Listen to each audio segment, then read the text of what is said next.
मुताबिक हम क्या काम करते बताओ? डीजे बजाना माज़अल्लाह शरीयत के मुताबिक है? दूल्हे को चड्डी पिनाकर बिठाना और हल्दी लगाना क्या यह शरीयत के मुताबिक है? लड़की वालों से दहेज के नाम पर लाखों रुपए ऐंठना क्या यह शरीयत के मुताबिक है? जूते चुराई की रस्म पर चोरी का काम अंजाम देना क्या यह शरीयत के मुताबिक है? अरे मंगनी हो तो हजारों रस्में, निकाह हो तो हजारों रस्में, वलीमा तो करना ही छोड़ दिया हमने, रुखसती हो तो हजारों रस्में। मैं पूछता हूं ये सारी की सारी रस्में तुम्हें दी किसने? ये कहां से लेकर आए हो तुम? इसका क्या ताल्लुक है शरीयत से? मेरे प्यारे आका के प्यारे दीवानों, शादियां शरीयत के मुताबिक होंगी, अल्लाह शादी को खाना आबादी में तब्दील फरमाएगा।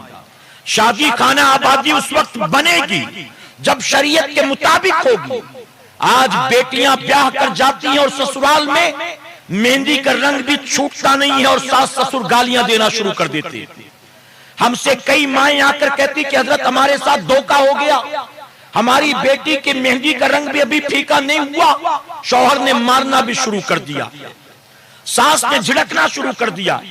मैं पूछता हूं कि आखिर इसकी वजह क्या? शादी के बाद घर महाभारत का मैदान क्यों बन गया? शादी के बाद तबाहियां बर्बादियां दरवाजे पर दस्तक क्यों देती है? शादी के बाद एक जवान बेटा अपने माँ बाप को छोड़कर बीवी को लेकर कहीं और पराए मुल्क क्यों चला जाता है? मैं पूछता हूं कि शादी के बाद ये परेशानी मुसीबत और बला क्यों है? अरे आका की सुन्नत है शादी करना, अगर निकाह नबी की सुन्नत है तो इसमें बरकत ही बरकत होना था। फिर ये तबाही क्यों आई? फिर ये बर्बादी क्यों आई? उसकी वजह कि हमने निकाह सुन्नत है इसका नारा तो लगाया है, लेकिन सुन्नत पर अमल करना दरकिनार। हमने जब निकाह किया है तो हमने शरीयत की भी परवाह नहीं की। ये 4-4, 5-5 दिन तक डीजे बजाना माज़अल्लाह, बताओ आपको ये किसने बताया?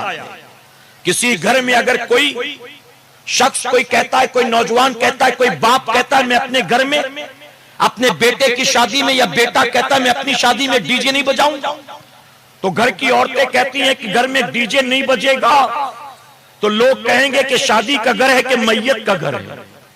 अरे शादी हो रही है तो कुछ तो नाच गाना होना चाहिए, कुछ तो हंगामा हो हुल्ला होना चाहिए। ये सब नहीं होगा तो लोग कहेंगे शादी का घर है कि मैयत का घर। सुनो, एक आलिम के बेटे की शादी थी, एक मौलाना साहब उनके बेटे की शादी थी। जब बारात तैयार होकर चलने लगी तो जानते हो आलिम दीन ने क्या कहा?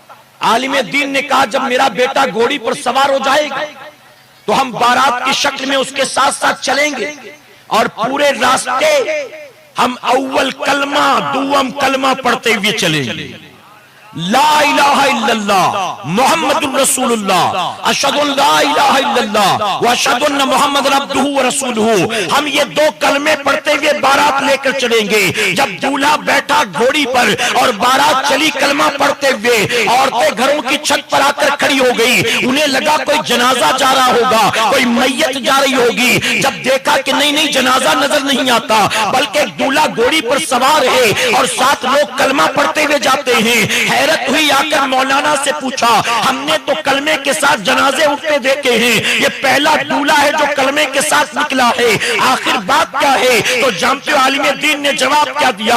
आलिम दीन ने कहा हम तो कलमा पढ़ने के लिए किसी के मरने का इंतजार करते हैं। अरे हमें कलमा अल्लाह ने किसी के जनाजे में पढ़ने के लिए नहीं दिया, बल्कि अल्लाह तबारक तआला की जब भी कोई नेमत मिले उसके शुक्र में हमें उसका कलमा पढ़ना चाहिए। मेरा बेटा दूल्हा बना है, ये अल्लाह की नेमत। मेरा बेटा दूल्हा बना, जरा सोचें। अरे जिस बेटी के लिए मां परेशान थी, जिस बेटे के लिए बाप परेशान था, जिस भतीजी भतीजे भांजे भांजी के लिए चाचा मामू खाला फूफा परेशान थे, तलाश करके 6-8 महीने साल 2 साल के बाद मुनासिब रिश्ता मिला। ये रिश्ता तुझे लाकर किसने दिया? ये रिश्ता मिलाया है तो किसने मिलाया? अब रिश्ता मिल गया तो अल्लाह का शुक्र नहीं, अल्लाह की नाफरमानी माज़अल्लाह।